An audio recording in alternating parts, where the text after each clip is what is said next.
There you go for a T32, IS3, T69, AMX 5100 times 2 and 2 T1s. It looks like they're sticking with a very standard formation this time. So they're both going for a mirror matchup now with 2 AMX 5100s, 2 IS3s, and a T69. So that is incredibly cookie cutter. It's incredibly standard for this map. We've seen that majority of teams are running this sort of lineup.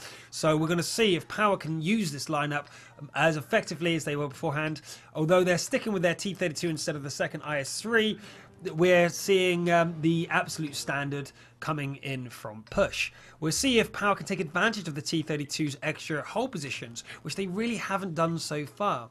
Using the T32 at the front would be probably better than the IS3 if they use the correct points on the map, but they're not really doing that. They're being much more the aggressive team, but they're doing it well, not very effectively, let's say.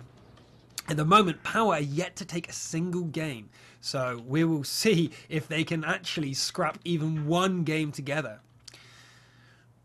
Pings are going out into the middle of the map. We might be seeing a totally different strategy here from push, as they often go and spread out at the start, and well, we might be seeing that again. We see that the T1 and the T69 are going up onto the hill. The rest of the team are pinging to go over onto the far west side, onto the tracks. Now, that's pretty much what Power did in the last game, and they didn't win. So this time we are seeing, though, that Power are taking the banana, and they're producing a lot of forces over there. But they've been spotted, so that Push know exactly where they are and what they're going to do. Pings go out onto the hill, so alerting, saying, okay, we think the AMXs are going up on the hill. But no, Angular Check says they could be over there still, so we've got to be very careful. Let's send the T1s forward and make sure that we know what we're dealing with before we commit, and that's really safe and really smart. So let's follow the T1 forward and see what he comes up. T1 spotted at the top there. Power have the same idea. They're wondering what's going on. They must find out what. However, we don't see anything from the scout here on push against Power. So that means that their Power must be producing most of their forces over in this position here. Positioning them. Brananto is still pushing even further and further away. If he runs into enemy forces, he is surely going to die. And there we go. The T1 tripwire goes off and they're fighting each other. But oh, Zixi easily deals with him. And Brananto goes down and Push are down a T1 scout. But well, they went down 2 scouts last time and they still won, so it's not end of the world for them. However, they do know that there is no forces on this side now for Power. There was only a T1 there, and where there's a T1, there's very unlikely to be forces. So if we skip over there to the T69 as he's on the hill looking at the T1, trying to take out Oakham. I don't know if they're trying to try and bluff with him up here to see if they can convince the enemy that there's more forces up here than there actually are. But yeah. Alright. The Stug is in the T32, still over there. Unfortunately for them, they're really unable to capitalize on anything so far against Push. And I'm not sure if they're a bit rattled up and not knowing what to do, because this time they're going for a very panicky defensive formation. We've seen this before when teams go 2 games down. They go ultra defensive, they don't want to take any risks, and they just defend around this area here. So we are seeing commands to Tolania to do something. His teammates are like, okay, we know the T1's there, but that's all there is. Why don't you kill him? There we go. Oakham comes out to poke around. Great reaction time from Tolania, taking him down immediately. So we're not going to see if he waits for the site to clear. In World of Tanks, for anyone who doesn't know, there's a few seconds after the sighting has happened that you're still revealed, and you should definitely wait till that clears before showing that you're going to move forward, because until that happens, the enemy will still see you, and if you move forward they know you're coming, and if you move backward they know you're retreating. You can use that to your advantage though, which they're deciding not to, by feigning the different direction, like going forward while you're still revealed, turning around and coming back. I've seen that used several times already. Over here, we still got the stalemate at the middle, where Power are refusing to move, and so are Push. Push are still trying to find out more information about what is going on. They are absolutely blind over on the west side, and they're sending over Carver to go, hey, we need some sight over there. Go put yourself between them and us. So that's really good there for them. We are now seeing the T69 pushing forward and backwards, thinking there's a trap up here, but they're really uncertain. I'm surprised that Push are feeling very uneasy here. Considering they're already 2 games up, I thought they would be very much more comfortable.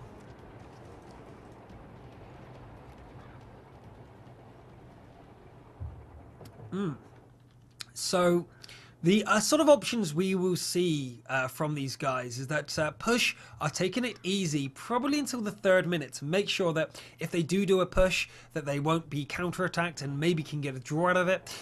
If they get a draw out of this game, then they still have to win 1 more, but it's much better than taking a loss to make sure that Power can't take the victory. However, great shooting here from Tatiana, getting 2 shots onto Stug.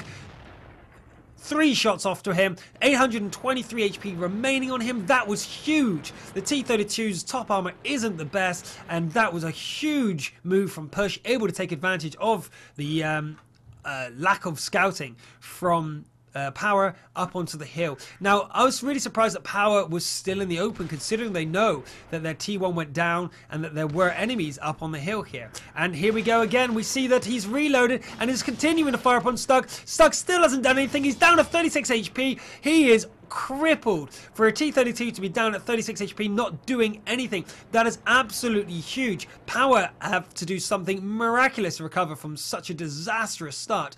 Tosiana is still there, and they're still not responding to this threat. And he's going to come forward and finish him off any second now. He's coming forward to take that shot. Will Stug go down without doing any damage whatsoever? He's trying to get the angle, but the great thing about the T-69 is some great turret traversing.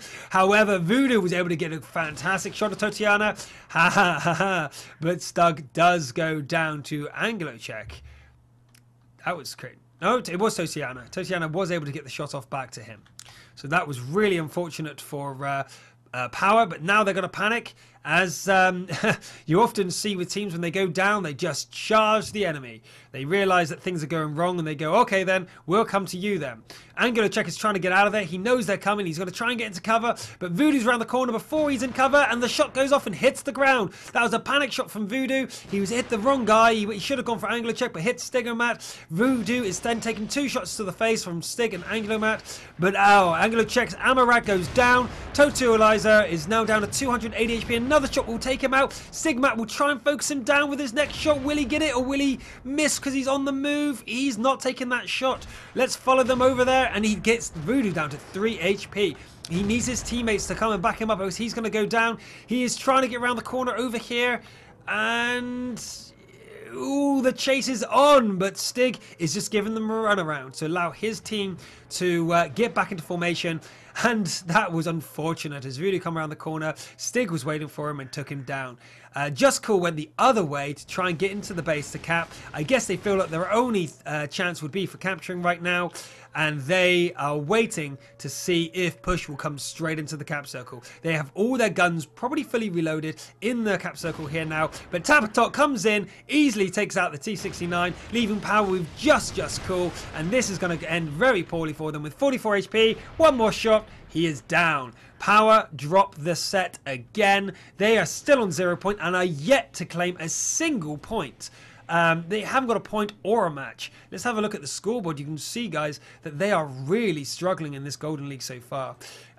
Power right at the bottom with 0 games won. They've currently lost their first game 5-0, and they're going to be losing this one 3-0. 2 more games left for Power to try and get something and move off the absolute 0 line.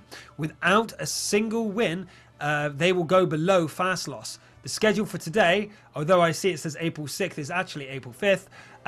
We have fast loss the game tonight at 9:30 GMT against Grad TM. So Fastloss will also be looking to get off the absolute 0 mark there. So yeah, exciting games there, guys, with Push at 3. And I'll change the graphic for you. I realise that's the date is wrong. I will change all that. As I said, I apologise, guys, for the lack of talking when I'm doing this thing, but my partner was unable to come today, and I'm solo casting for you. And come on, it's not updating. Why isn't it updating? I don't know. But we are seeing Any more changes in the game? Let's see. Nope, they're ready to go. They're not asking for any changes, but will we see a change in tactics from Power? They need to do something extremely different to what they're doing because, to be fair, it's not even been close. There's not really been a point where I would think that Power was going to be winning after any major confrontation. Their tactics just haven't been stable and haven't been working well enough. However, I don't see the T32. The T32 has been replaced with an IS-3 here for Power. If you notice here that the T32 was replaced absolutely immediately by Stug. I guess that's because he felt that losing the T32 without firing a single shot was just the T32's fault. However, I would hasten to disagree with that, considering the reason they lost it was not because of the T32, but because they left the hill completely alone after knowing that the enemy had taken it and kept in positions that were vulnerable to, to attack from above.